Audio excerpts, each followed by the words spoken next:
Las escuelas de consejería varían en su enfoque de la causa de los problemas y cómo tratarlos. Muchos dicen que los problemas que enfrentan nuestros aconsejados ahora son fruto de experiencias del pasado. Otros nos dicen que es el fruto del aprendizaje, de la educación que las personas han tenido o del medio en el cual se han desenvuelto. Otras escuelas nos presentan que el hombre tiene todo el potencial dentro de sí para desarrollarse, pero debemos ayudarlo a tratar o desarrollar este potencial. La consejería bíblica tiene un enfoque centrado en el corazón y es el tema que veremos en este día en su programa. Salvador, el corazón. Dice la consejería bíblica que debemos centrarnos en el corazón porque de él mana la vida. Pero yo debo centrarme en el corazón, en el órgano físico entonces y mantenerlo saludable. Ciertamente debemos tener sumo interés en el corazón y ser una especie de cardiólogos, pero podremos decir que es de una cardiología espiritual de la que nosotros estamos hablando. En otras palabras, no nos estamos refiriendo al órgano físico, sino que la palabra de Dios ciertamente hace un equivalente por la gran importancia que tiene el órgano físico para la salud física. Asimismo hay un paralelismo de la gran importancia de lo que es el asiento de la personalidad, del ser, del hombre en el alma y de todo lo que brota de allí para todo cuanto hacemos. O sea que no es el énfasis de una consejería correcta, bíblica, no es simplemente nosotros poder aprender una conducta, poder replicar los pasos para dejar de hacer aquello o empezar a hacer aquello otro, sino trabajar desde el interior hacia afuera, no al revés. O sea que cuando uno está tratando con una persona, Marcos, tú cuando recibes una persona como pastor y la estás aconsejando, tú vas a ver lo que hay en el corazón. ¿Y cómo tú puedes ver eso, Marcos? Bueno, es importantísimo hacer preguntas y muchas veces las personas aún contestan lo que ellas creen que son su problema, pero uno como consejero bíblico está tratando de determinar realmente qué es la fuente o el origen de ese problema que radica en su interior. Y el interior es el corazón, entonces, el centro de la personalidad del hombre. Claro, cuando hablamos del corazón estamos hablando de lo que la persona es en lo más profundo de su ser, lo que la persona siente, piensa, cuáles son sus metas, sus valores. El corazón se refiere a lo que realmente nosotros somos por dentro. O sea y que lo que somos por dentro determina lo que somos por fuera. Cuando hablamos de corazón, entonces, lo que ustedes nos dicen es que ahí están los pensamientos, las emociones, la conciencia del hombre, todo su ser.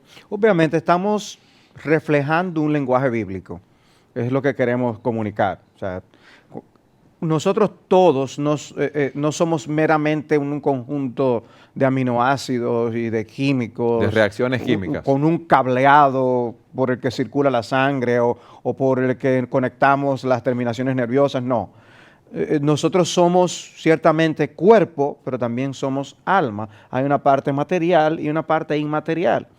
La reducción que ha provocado la filosofía materialista de que nosotros no somos más que materia, lleva al hombre a preocuparse simplemente por lo externo. Juzga todas las cosas por lo que veo y lo que siento, pero en términos puramente físicos. Lo que queremos decir es que la Biblia nos dice ser mucho más de ahí y que el hombre está hecho a imagen de Dios. Y esa imagen de Dios se ve claramente en esos aspectos de la personalidad que son la mente, los sentimientos, la voluntad, la conciencia. Son elementos, el sentido de estética aún. Son cosas que están en el hombre y que no son el fruto meramente del funcionamiento de mis glóbulos rojos o de las neuronas. Es algo espiritual.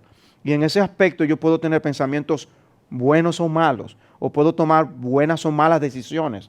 Son cosas morales y eso brota del asiento del alma, eso brota del corazón. Ese es el lenguaje bíblico que tratamos de reflejar cuando hablamos en esos términos para la consejería bíblica. O sea que lo que tratamos de hacer es buscar un cambio en el interior de la persona, un cambio en su corazón. Cuando decimos su corazón es su ser interior, su enfoque de la vida, sus pensamientos, de manera que sus emociones sean transformadas. Claro, es que si tú logras solamente un cambio externo, tarde o temprano ese cambio va a cesar, porque no es la raíz del accionar, del actuar, del reaccionar de una persona. Uno tiene que trabajar, como decíamos en la última entrega del programa, uno tiene que trabajar con la raíz, no con las ramas. Como médicos, cuando tenemos una persona con fiebre, le damos a la persona antibióticos, porque el antibiótico lidia con el origen del mal, que es una infección. Cuando nosotros trabajamos solamente con la conducta de la persona, es como si le estamos dando analgésicos. La persona puede ser que se sienta mejor, pero de ninguna manera el mal se ha solucionado. Y tú le das analgésico y la persona puede pasarse semanas sintiéndose bien, pero va a llegar un momento donde todo va a explotar, porque no se ha trabajado con la raíz del problema. La raíz del problema del hombre no es su conducta, es su corazón que produce una conducta que es desagradable y contraria a los principios, a los mandamientos de Dios. Y hermano, nosotros podemos aún decir, Marcos y Eduardo, que a veces hay asuntos que no logran materializarse, acciones que no llegamos a cometer, pero lo que produce las acciones ya se han llevado a cabo. Una planificación mental de una acción, un sentimiento de enojo que albergo en el corazón sin haberlo necesariamente ventilado. Esos son aspectos morales que son dignos de ser sopesados. O sea, y lo interesante es que Dios se refleja en las Escrituras como un Dios que no se fija solo en lo externo. Y Él dice, mira, yo no miro como mira el hombre, yo miro el corazón.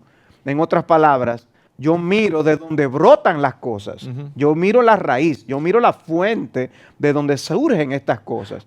Y en nosotros, obviamente, nosotros no tenemos la vista de Dios para poder mirar el corazón, las motivaciones que surgen en un corazón.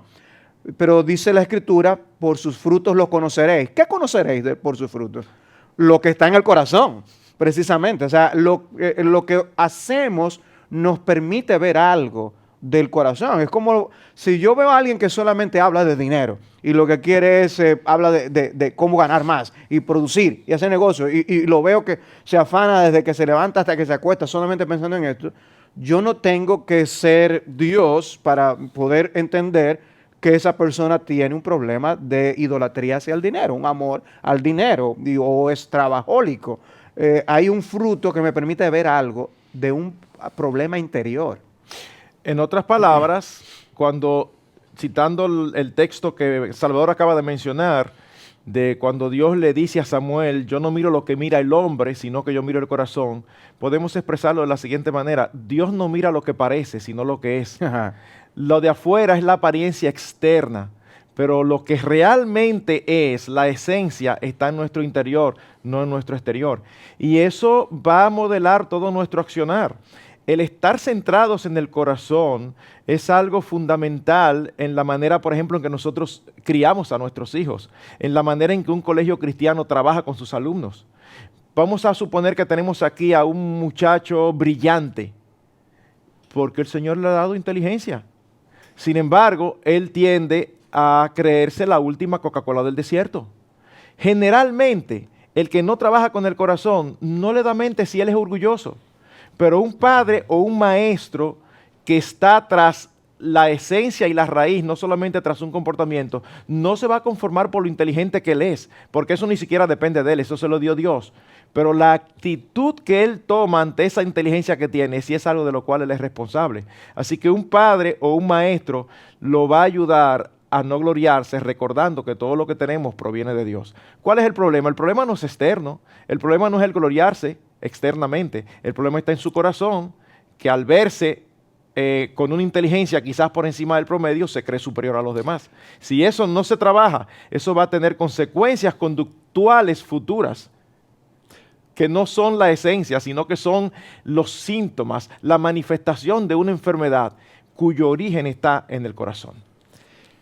Salvador, tú decías hace un momento que viene una persona con enojo u otro tipo de problema y debemos trabajar con el corazón de esa persona.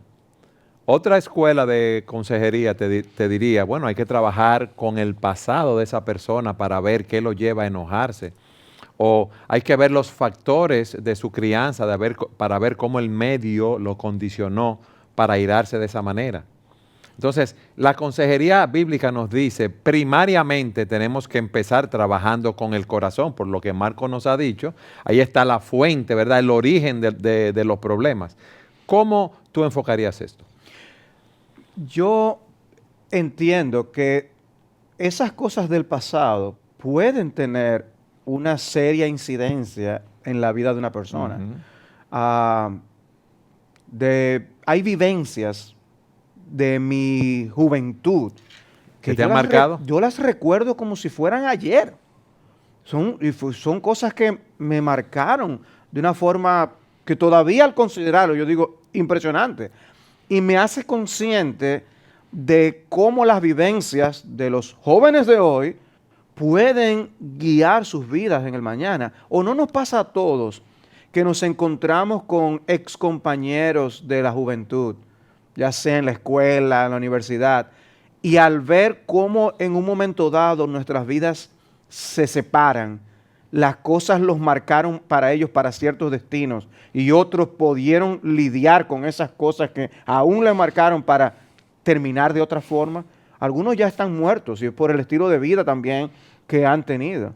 Entonces sí, creemos que el pasado incide, creemos que las experiencias marcan, aún creemos que hasta la genética con la que estamos hechos nos afecta, pero eso no elimina la realidad de que la fuente de todo cuanto pensamos, sentimos, hacemos, las amarguras o alegrías que albergamos, brotan del corazón. O sea, no son factores determinantes para yo justificar la conducta de una persona. Pueden determinar y darme una explicación de por qué una persona tiene cierta tendencia.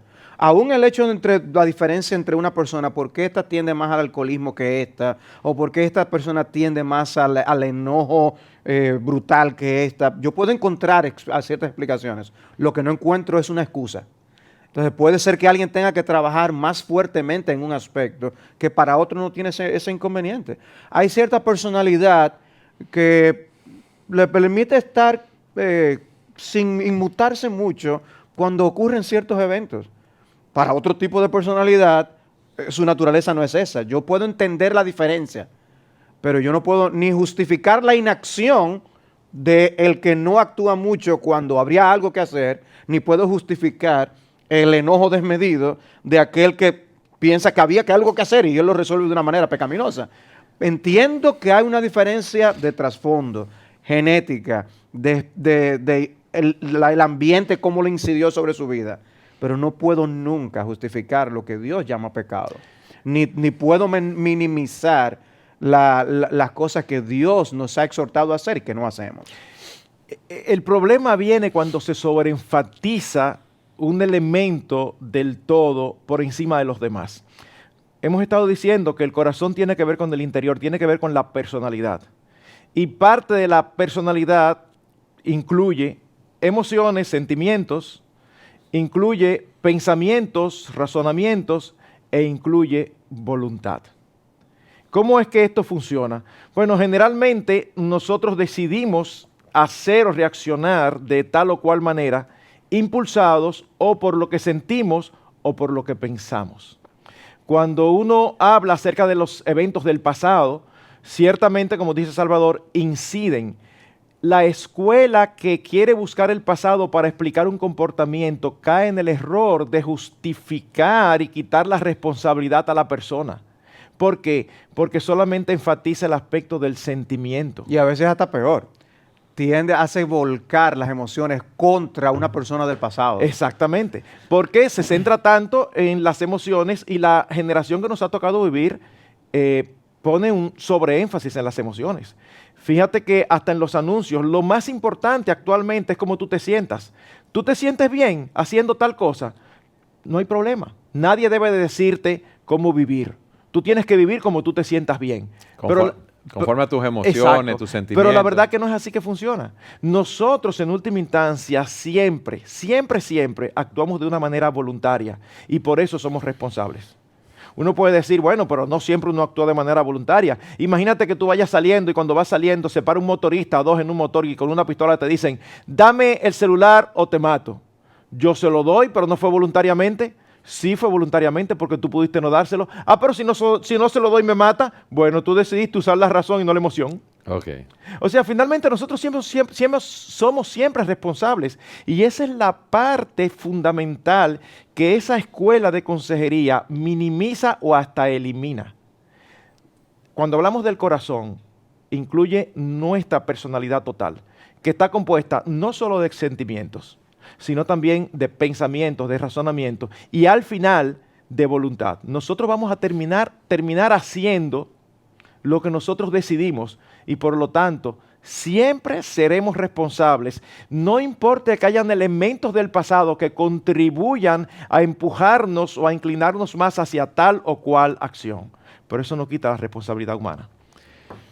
Yo quiero que ustedes me expliquen en el próximo segmento qué sucede en el corazón que me lleva a tener problemas. Siga con nosotros en su programa Entendiendo los Tiempos.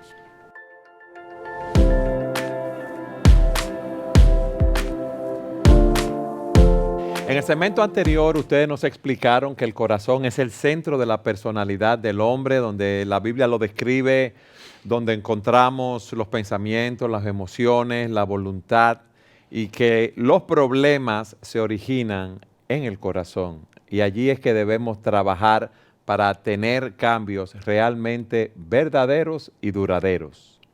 La pregunta es, Salvador, ¿cómo se ocasionan los problemas en el corazón? ¿Qué sucede allí que yo tengo problemas y cómo yo debo tratar con ellos? El tema que estamos tratando es la consejería bíblica de manera particular. Y creo que es bueno que estemos conscientes y hagamos conscientes a quienes nos ven del hecho de que ¿por qué todos necesitamos de alguna manera algún tipo de consejería, no solamente en algún momento de nuestra vida, sino de manera tan frecuente? Porque lo que necesitamos o la necesitamos más de lo que a veces estamos conscientes es el hecho de que todos somos diferentes y todos luchamos no necesariamente con el mismo problema, y si aún dos tienen a veces el mismo problema, a veces no es de la misma índole. Entonces, ni siquiera nosotros nos conocemos a nosotros mismos como debiéramos. El corazón humano es tan complicado y complejo que necesitamos que otros a veces nos permitan mirarnos más objetivamente, porque hay cosas que ni siquiera nosotros conocemos de nosotros mismos. Cuando surge un problema, cuando surge un conflicto, cuando viene una situación problemática a nuestras vidas, ¿cuál es nuestra tendencia? A acusar a otra persona o a mirar a una causa externa para decir, esta es la razón. Si yo elimino ese problema, si yo puedo hacer que esa persona cambie, entonces mi problema se va a solucionar. O sea que una persona puede decir, mis problemas de ira, eso viene por mi familia, por mi esposa, por mis hijos, o viene por la situación del país, el caos en muchos sentidos. No, si yo viviera en Suiza, mira, yo la verdad que fuera otra persona. O sea, tú no te airaras si viviera en Suiza. Eso es lo que algunas personas creen. Sin embargo, permíteme leerte un texto que está en la epístola de Santiago. En el capítulo 4 se hace una pregunta muy interesante. ¿De dónde vienen las guerras y los conflictos entre vosotros? Cualquiera va a decir, bueno, porque el otro quiso tomarse un pedazo de tierra que no le correspondía y eso surgió la guerra. Por el conflicto, porque esa persona es mala y mira lo que me hizo. Sin embargo, responde de esta manera. ¿No vienen esos conflictos y guerras de vuestras pasiones que combaten en vuestros miembros? ¿A dónde pone el dedo acusador? ¿Hacia afuera o hacia adentro? Hacia adentro. Hacia adentro. Dice, codiciáis y no tenéis, y por eso cometéis homicidio. ¿Y por qué es que el ladrón roba? Es porque hay algo que codicia. Porque es que aquel asesina, porque hay algo que codicia. Porque hiere verbalmente. De hecho, en el capítulo anterior, es el capítulo que Santiago habla tanto del uso de la lengua. y dice, ven acá, ¿por qué es que en algunos momentos surgen palabras buenas y alaban a Dios? Y con esa misma lengua maldicen al hombre que está hecho a imagen de Dios. Dice, ¿cómo puede ser que de una misma fuente salgan dos cosas? Dice, eso no puede ser así. Pero fíjate, el problema es la fuente. El problema es el corazón. ¿De dónde es que sale ese problema de ira? Es del corazón. En otras palabras, dos personas pasan por la misma situación de conflicto y no necesariamente responden igual. ¿Cuál es la diferencia? El corazón que provoca la respuesta diferente. Es interesante que es el mismo Santiago que, hablando del proceso de la tentación, dice que cada uno es tentado cuando de su propia concupiscencia se acuerda. Y aunque es una palabra que parece un poquito complicada porque ni siquiera es una palabra muy utilizada actualmente, es una palabra en el original neutro, pero que se refiere a fuertes deseos. En otras palabras, nosotros somos inclinados, tentados a hacer el mal, porque una fuerza externa, una circunstancia externa encuentra correspondencia en nuestro interior. Si no encontrara correspondencia en nuestro interior, no fuera una tentación. O sea que hay algo dentro de nosotros, del mismo corazón, que desde la caída está dañado. Es por eso que tiende hacia el mal. La Biblia nos manda en Proverbios 4:23 a guardar el corazón. Sobre Así toda es. cosa guardada, guarda, El corazón. porque de él mana la vida. Pero ¿qué pasa a la luz de lo que tú dices, Marcos? Que del corazón, y la Biblia lo dice así también, salen los malos pensamientos, los homicidios, los adulterios, las fornicaciones, los hurtos, los falsos testimonios, las blasfemias. Entonces, es una fuente que está en ebullición. Y es interesantísimo el contexto de ese texto que tú acabas de leer. Esas palabras fueron pronunciadas por nada más y nada menos que nuestro Señor Jesucristo. ¿En qué contexto? En un contexto en que se le acercan los fariseos preguntándole por qué razón los discípulos de él no se lavaban las manos antes de comer, cuando los discípulos de los fariseos y de otros se la lavaban. Y el Señor expresa algo que hasta raro nos encontramos la terminología, porque el Señor les dice, es que lo que entra no contamina al hombre, porque lo que entra luego sale y va a la letrina. Lo que contamina al hombre es lo que sale. Y entonces ahí es que expresa el problema de que tenemos un corazón dañado. Entonces, cuando yo estoy aconsejando a una persona, tengo que identificar de una manera general lo que hay en ese corazón, si ese corazón está todavía afectado por ese pecado o si esa persona ha tenido un nuevo corazón. Tu pregunta es sumamente importante. Y una vez más, ubicando a nuestros oyentes y los que nos ven, hablamos de la persona que estamos aconsejando y puede ser tú ayudando a tu hijo, tu hija, puede ser un maestro ayudando a un estudiante, puede ser un amigo ayudando a otro. Es cuando estamos escuchando a una persona que nos plantea una situación, un problema, un conflicto, hay que saber escuchar antes de hablar y de dar inmediatamente la medicina. O sea, un buen médico escucha al paciente. Un buen médico va a tratar de ver qué es lo que la persona dice que siente. Yo siento como un dolor aquí. El médico trata de interpretar, pero él sabe que normalmente ese tipo de dolores, ¿cómo es el dolor? ¿Es agudo? ¿Dura mucho o viene y se va? Ya, la diferencia de la explicación me deja ver algo de lo que realmente está causando ese dolor. ¿Cuándo te da? Exacto. ¿Cuáles son las circunstancias? ¿Qué tú estabas haciendo? Exacto. Y cuando uno escucha la explicación que el que está siendo aconsejado nos da, uno puede ver señales aquí y allá acerca de ese corazón que nos van a permitir no tratar simplemente los síntomas, sino tratar con el verdadero problema. Entonces, yo puedo estar simplemente enfocado en las palabras airadas que la persona habló en un contexto y olvidarme del corazón que provocó esas palabras airadas. ¿Qué es lo que ocurre? Bueno, como decía el reformador Juan Calvino, el corazón del hombre es una fábrica de ídolos. Y en ese sentido, nosotros vamos a pegarnos y a amar objetos externos a nosotros, que no es necesariamente un objeto físico material, puede ser una buena experiencia, puede ser otra persona, puede ser una promoción en el trabajo, quién sabe qué cosas amamos de una forma tan intensa que lo amamos aún más que Dios y más que los demás que están a nuestro alrededor. En ese momento yo amo tanto eso que estoy haciendo, que todo el que me perturbe de lo que estoy haciendo me enojo contra esa persona. Yo puedo amar tanto, tanto, tanto el llegar a donde yo quiero, a donde me dirijo rápidamente, que me enoje contra cualquiera que en la calle no me permita llegar a tiempo. Y por eso yo exploté en ira y dije todo eso. La ira no es la causa de todo el problema. Es la idolatría que yo tenía a yo quizás llegar temprano a aquel lugar para que no digan que yo soy alguien que llega tarde. O quizás es que yo estaba tan cómodo leyendo el periódico, viendo la televisión, que no quería a nadie me molestara a esa actividad que yo me estaba dedicando. Y por eso yo exploté en ira contra mi hijo, contra mi hija. O sea, ¿cuál es la raíz del problema? Si no tratamos la raíz y no vamos de él mana la vida, del texto que tú citabas, de Proverbios 4, el problema seguirá surgiendo, seguirá surgiendo. Tenemos que ir al fondo del asunto. Entonces, el corazón de todo hombre que nace está contaminado, Marcos, a la luz de lo que vemos, que de allí salen todos los hurtos, los malos pensamientos, los adulterios, las fornicaciones. Debe haber un cambio de corazón entonces. Es así, y eso es lo que precisamente el Señor ofrece y fue lo que Cristo vino a hacer posible. Amén. Cuando Dios creó al ser humano, Él lo creó con un corazón que tenía la capacidad de pecar y la capacidad de no pecar. Pero cuando ocurre la caída, que el hombre no pasa la prueba establecida por Dios, entonces la humanidad entera de todo el mundo desde su nacimiento está en una condición donde no puede no pecar. Eso es lo que se llama la depravación del hombre, la caída.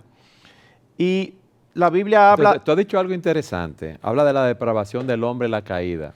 Entonces, esa corriente de consejería que dice que el hombre tiene dentro de sí todo el potencial para desarrollarse por sí solo. Totalmente errado conforme a los principios bíblicos. ¿Para desarrollar qué? Es que precisamente el mal lo tenemos dentro, el mal no está fuera y venimos dañados de fábrica. Es por eso que tantas veces se ha dicho, nosotros no somos pecadores porque pecamos. Nosotros pecamos porque somos pecadores. Y nada más hay que haber tenido hijos pequeños para uno darse cuenta que a veces salen con cosas que tú estás seguro que no lo han visto ni siquiera en los padres y salen con pecados evidentes para tratar de defenderse. Así que nosotros venimos dañados de corazón, con una inclinación hacia el mal, no hacia el bien, con una inclinación hacia nosotros mismos, no hacia Dios. Como dice la frase, el corazón del problema humano es el problema del corazón. Exactamente, exactamente. Entonces Cristo vino a darnos un nuevo corazón. La Escritura dice que Él vino en el nuevo pacto a cambiar nuestro corazón de piedra por un corazón de carne. Pero muchas personas que te están escuchando en este momento dirán, yo quiero tener ese corazón que Marcos está describiendo, que Cristo vino a darnos. ¿Cómo yo obtengo ese corazón, Salvador? Hay una promesa en las Escrituras donde un profeta de Dios decía en el Antiguo Testamento que Dios vendría a cambiar un corazón de piedra por un corazón de carne. Y la idea es un corazón insensible, con una conciencia cauterizada. Dios mismo lo sustituiría por un corazón tierno, sensible, que responde a Dios, que ama a Dios y su palabra. Entonces, Dios mismo hace una cirugía de corazón abierto, un trasplante de corazón espiritual para hacernos quererle, para hacernos amarle. Dios en su misericordia, en su infinita bondad, viene a nosotros pecadores y nos cambia el corazón para ahora servirle y amarle, para hacernos capaces, aún en medio del pecado en el que vivimos, sin estar en el cielo todavía, para poder vivir para su gloria, para poder tomarle a Él en cuenta en nuestras decisiones, para yo tenerle pendiente cuando actúo y hablo, cuando pienso. Por eso decíamos que no es solamente lo que hacemos, que yo pueda decirle a Dios que se agrade en mis pensamientos. Nadie más lo está viendo. A lo mejor nadie más sabe lo que yo estoy sintiendo, pero Dios lo sabe. Vivir con un nuevo corazón es lo que me permitirá poder, aún en las cosas en las que nadie me está viendo, vivir para la gloria de Dios. Entonces, cuando Dios transforma ese corazón y me da un corazón nuevo, espiritualmente hablando, ya la persona no tiene más problemas, Marco. Bueno, Dios no es una transformación final. La transformación final va a venir cuando Cristo venga o cuando este mundo concluya. Pero Dios lo que hace es que nos da un corazón que ahora está capacitado para hacer su voluntad. Es un corazón que ahora está capacitado para deleitarse en la relación y en la comunión con Él. Amén. Es un corazón que ahora está capacitado para desear lo bueno y no lo malo. Porque el problema del corazón del hombre que no conoce a Jesucristo, que nunca se ha arrepentido de sus pecados, que nunca ha clamado por perdón a Cristo, el problema de un corazón así es que siempre tiende hacia lo malo. Uno puede decir, bueno, pero yo conozco personas que son muy buenas personas. Sí, pero no viven para la gloria de Dios. Y el primer mandamiento, conforme lo vemos en la Biblia, es amarás a tu Dios con todo tu corazón. Así que aún la persona más buena, con las mejores intenciones, posiblemente son intenciones para satisfacer su propia visión de la vida, sus propias metas, sus propios valores, pero no para honrar a Dios. Así que Dios nos da un nuevo corazón que ahora es capaz de hacer lo bueno. Y nosotros somos responsables de responder a la incidencia de su Espíritu obrando en un corazón nuevo. Déjenme sintetizar algunas de las cosas que ustedes nos han dicho. Sobre toda cosa guardada, dice la Biblia, guarda tu corazón porque de él mana la vida. Nos dice la Escritura que del corazón de un hombre que no tiene a Dios reinando, lo que hay allí son malos pensamientos, adulterio, fornicación. El hombre no puede adorar a Dios ni glorificar a Dios como debe hacerlo. Ese corazón necesita ser transformado por el Espíritu de Dios. Eso significa que cuando Dios obra, me da una nueva naturaleza en la cual yo puedo amarlo, aunque no he sido glorificado todavía. Pero, ¿por qué es que hay personas que aún teniendo un nuevo corazón tienen tantas luchas espirituales, luchan con la depresión y con la ira, personas que son cristianas, Salvador? Lo que hablábamos anteriormente acerca del problema de la idolatría en el corazón, no necesariamente se elimina con la conversión o cuando una persona viene a Cristo. Ese problema quedará, como Marcos decía, permanentemente resuelto en la glorificación. Pero todavía yo voy a tener que luchar con asuntos que vienen de mi vida pasada antes de conocer a Cristo, hábitos pecaminosos. Yo puedo no solamente pecar por algún hábito pecaminoso, yo puedo cometer una acción pecaminosa, que aunque no sea un hábito, y puede ser que surgiera por un amor desmedido o por un amor en un objeto incorrecto, porque Dios prohíbe cosas, hay cosas que tajantemente no hagas tal cosa, pero hay otras en las que Dios nos permite usar su mundo de una forma libre. Dios nos dice que podemos gozar del mundo, que Él lo hizo para que lo disfrutemos, ir a una playa, Dios poder ver un atardecer, comer algo que Dios ha creado. Pero si yo abuso de estas cosas, eso se puede convertir en un ídolo. Mira lo que puede ser un uso de una sustancia embriagante, por ejemplo.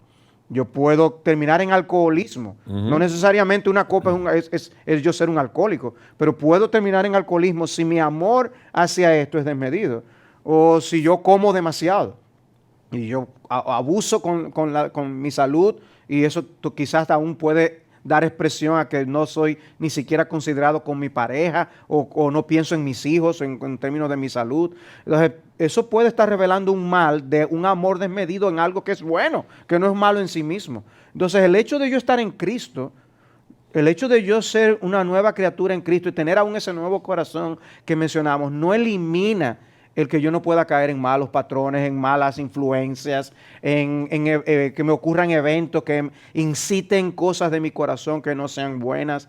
No somos invulnerables, somos vulnerables al pecado. Yo quiero que en el próximo segmento ustedes nos digan cómo trabajar más intensamente con ese corazón. Siga con nosotros en su programa Entendiendo los Tiempos.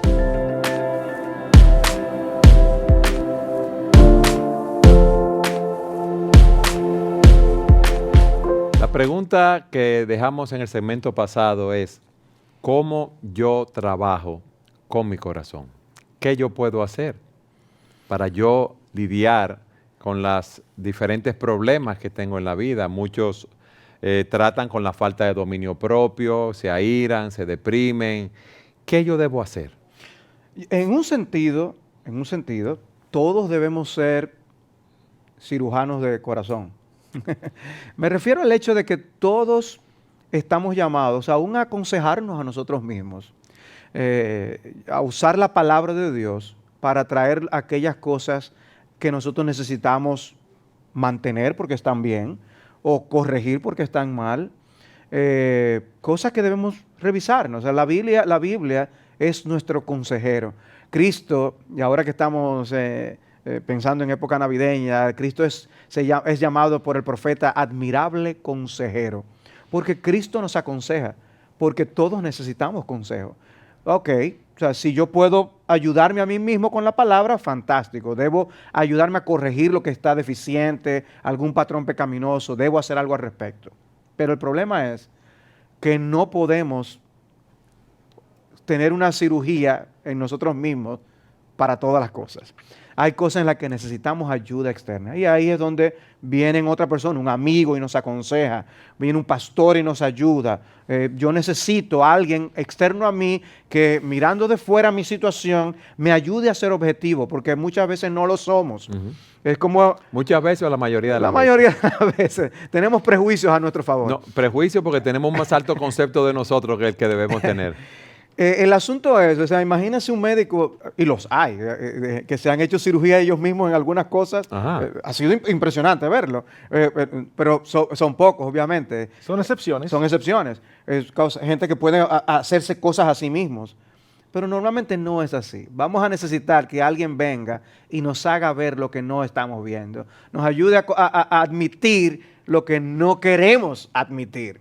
Y ser objetivos ahí, como tú decías, es tan complicado y me llama tanto la atención que ese mismo texto en el que nosotros decíamos, ¿de dónde vienen las guerras y los pleitos? ¿No vienen de vuestras pasiones dentro de vosotros?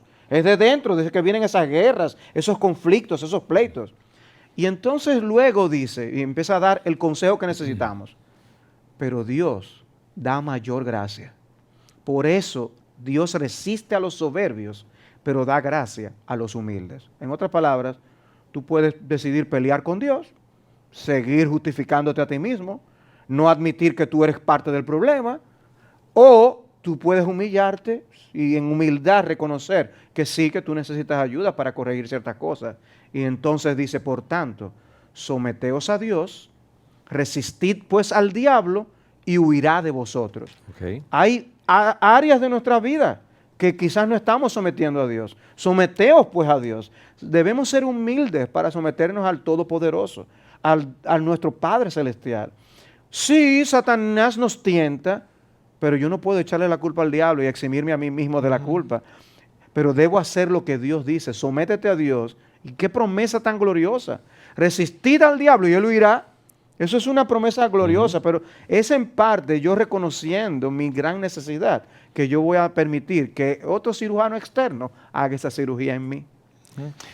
Es interesante, entre todas las formas que la Escritura se refiere a sí misma, una de ellas es el consejo.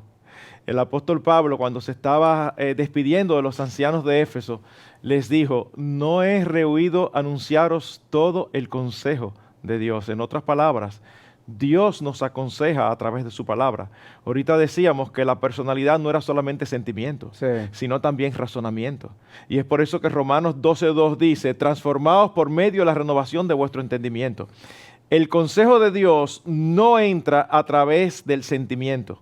El consejo de Dios entra a través del pensamiento. Así que una de las formas de trabajar con ese corazón es precisamente llenándolo de la palabra de Dios, para que aprenda a pensar bien, para que aprenda a pensar diferente. Salvador nos decía, Marcos, que nosotros en las Escrituras vemos que debemos amar a Dios sobre todas las cosas. Y dice la Escritura en Mateo que toda la ley se resume en 2 mandamientos. Amarás al Señor tu Dios con todo tu corazón, con toda tu alma, con toda tu mente, y a tu prójimo como a ti mismo. Ese texto de Santiago nos dice que tenemos deseos y esos deseos se desbordan muchas veces de una manera pecaminosa. Para yo tratar con los problemas del corazón, o los problemas del corazón se originan porque yo estoy amando a algo o a alguien más que a Dios, y de ahí es que vienen los problemas. Absolutamente. El problema fundamental y básico del corazón humano después de la caída es que ha sustituido a Dios como rey de su vida. Y ahí es que viene la terminología de los ídolos. Ídolo no es solamente lo que vemos en el Antiguo Testamento, un musú, una figura. En otros países lo que es un musú quizás no se entiende. Bueno, una figura de barro, de hierro. Una imagen. Una imagen, sí. No. Ídolo es todo aquello que nosotros adoramos, es todo aquello que nosotros le damos suprema importancia, es todo aquello que le damos tanta importancia que termina definiendo nuestro comportamiento. Entonces, ¿a quién es que debemos darle toda la importancia? La suprema, a Dios. Y lo que Él nos dice en su palabra. Y lo que Él nos dice en su palabra. El problema del corazón del hombre es que no sale inclinado naturalmente hacia Dios. Por eso dice el apóstol Pablo en Romanos, no hay quien busque a Dios. No hay ni siquiera uno. El corazón humano después de la caída no se dirige naturalmente hacia Dios. Se dirige naturalmente hacia cualquier otro lado, pero no hacia Dios. Y uno de los lados más comunes hacia donde se dirige es hacia sí mismo. Okay. Hacia mis propios deseos, hacia mi propia voluntad, hacia mi propio pensamiento. Vamos a poner un ejemplo para que ustedes me digan si es correcto así. Una persona sale a trabajar temprano en la mañana, toma su vehículo, va conduciendo, encuentra un embotellamiento, va a llegar tarde a su trabajo, tiene una cita a una hora específica y esa persona se aíra.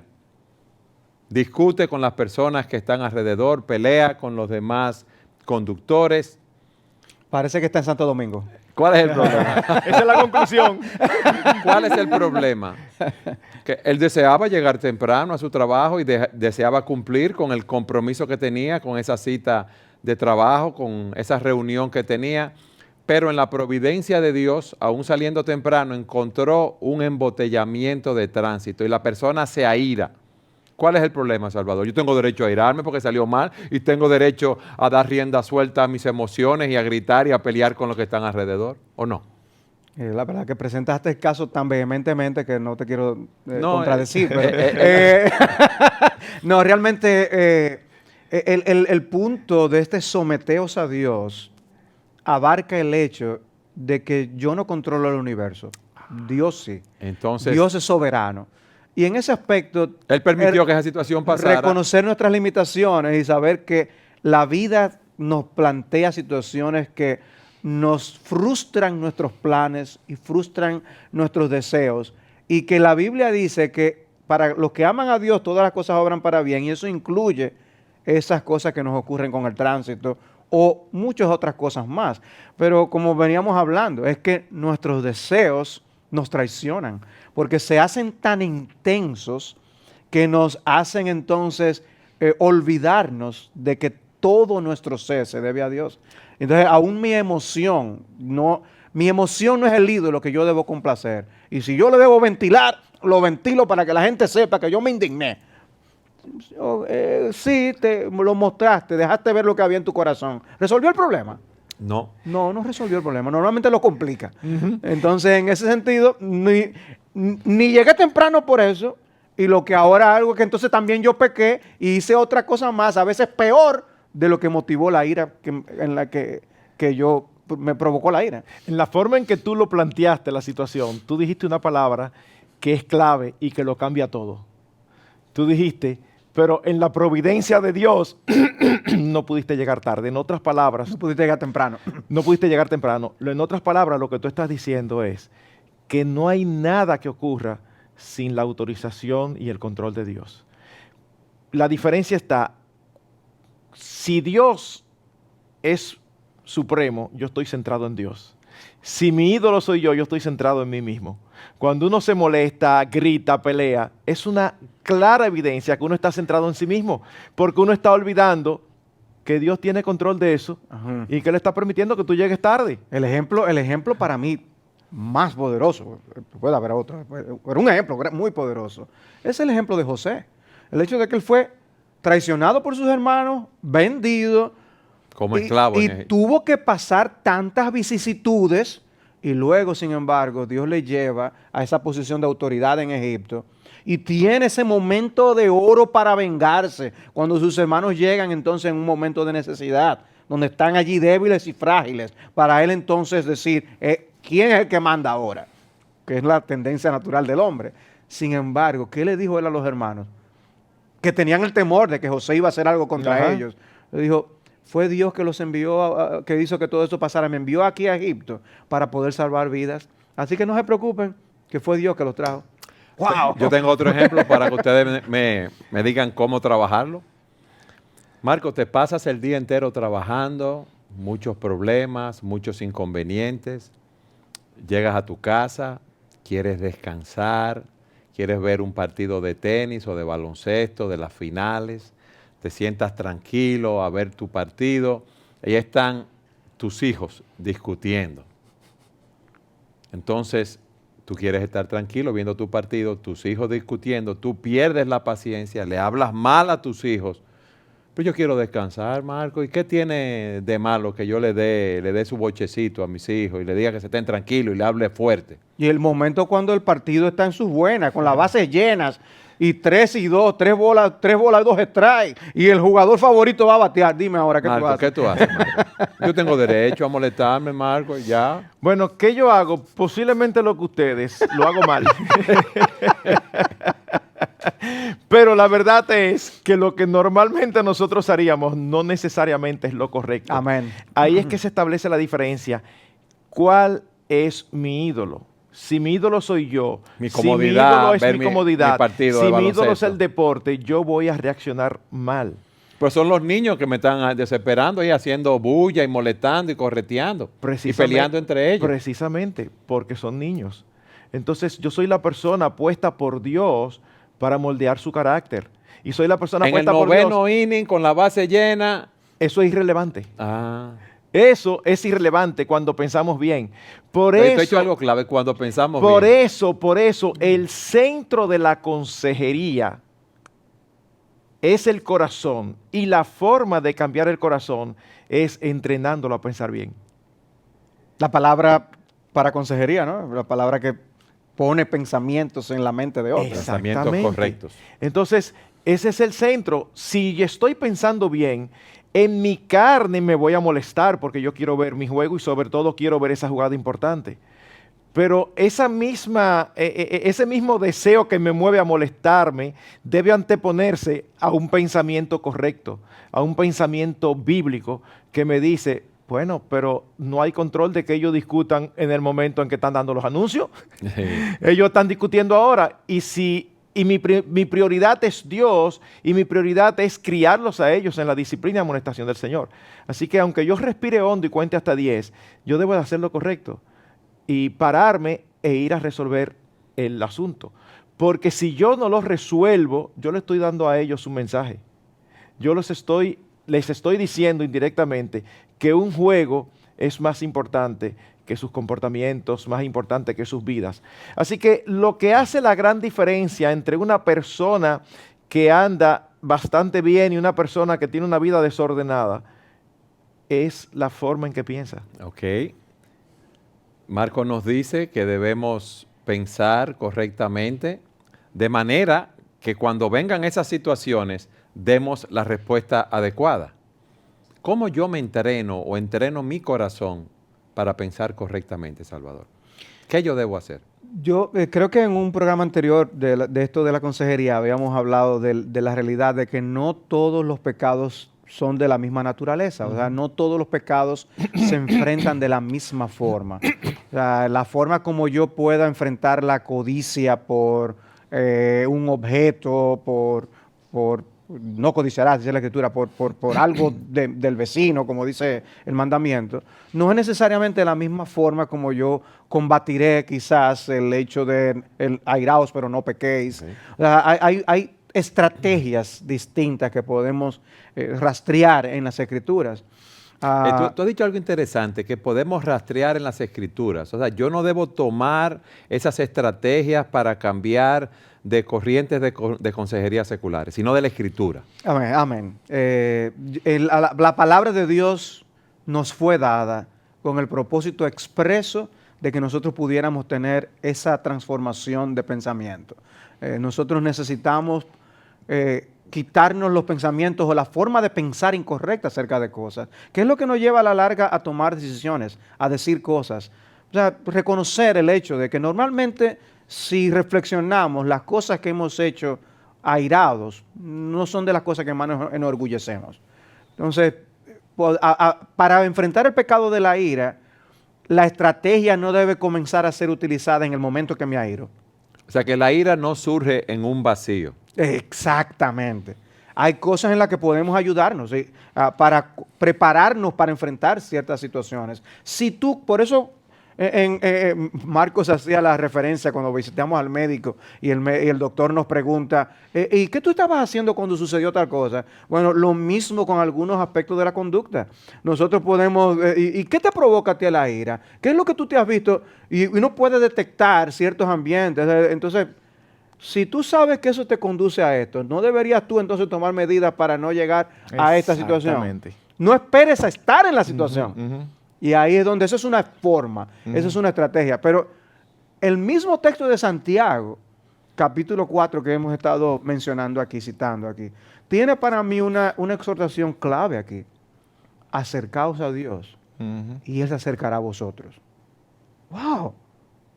Limpiad vuestras manos, pecadores, y vosotros de doble ánimo, purificad los corazones. Hay una purificación de corazón que hay que hacer para que lo que brote entonces sea aquello que sea lo correcto en las diferentes condiciones en las que yo me encuentre.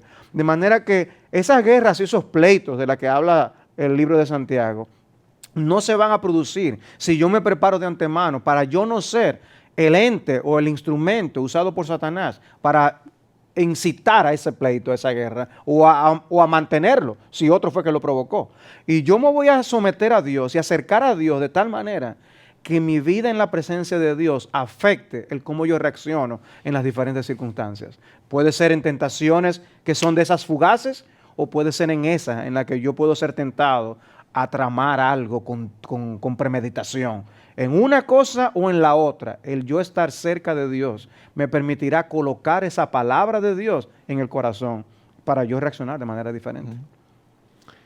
A la luz de lo que ustedes nos han explicado y hemos visto con esos textos bíblicos que también han citado, yo soy responsable de mis problemas. Totalmente, totalmente.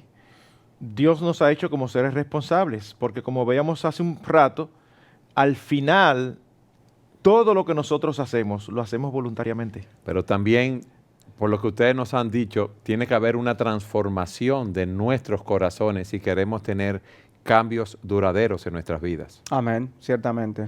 Es por eso que es importante acercarnos al mayor elemento transformador de nuestras vidas, el consejo de Dios dado en su palabra. Es allí donde nosotros vamos a aprender a pensar bien. No es en base a estadísticas. Las estadísticas miden lo que sucede, no explica por qué sucede. Lo que nos va a llevar a nosotros a pensar bien es familiarizarnos con la palabra de Dios y adoptarla y asimilarla como la verdad. O sea, yo sé, estar desinformado en términos de salud, por ejemplo, me puede llevar a yo ingerir cosas que me van a provocar daño. ¿Y qué yo hago? Mejor me eximo de esto para evitarlo. Espiritualmente es similar. La palabra de Dios nos dice que debemos desear la palabra de Dios como esa leche espiritual no adulterada. Es alimentarme con ese deseo de la palabra de Dios lo que me va a equipar para yo poder manejar las diferentes situaciones en la vida. La Biblia, ¿sabes qué? La Biblia también no solo contiene buenos ejemplos, la Biblia contiene malos ejemplos. Dice para que los evitemos. Y yo puedo ver a dónde llevó la codicia a tal persona para yo aprender también a evitar a caer en esa misma trampa. Pero los problemas no se limitan a tentaciones y a malos hábitos. O cómo nosotros podemos lidiar con el hecho, y es algo muy trágico, una bala perdida penetra en mi casa y mata a uno de mis hijos. O sea, no lo provoqué yo. Yo sé que los pleitos vienen de las malas pasiones. Sí, es cierto que tú no provocaste ese problema. Es cierto que fue un elemento externo que llegó a tu casa. Y es cierto que es algo tan cercano a tu corazón como uno de tus hijos. Sin embargo, la forma como tú reacciones ante eso, delante de Dios y de los demás, va a ser crucial. Porque nosotros podemos empezar a albergar una amargura tal contra el Dios de los cielos, que eso me sumerja en una depresión, en una tristeza, que me consuma por el resto de mis días.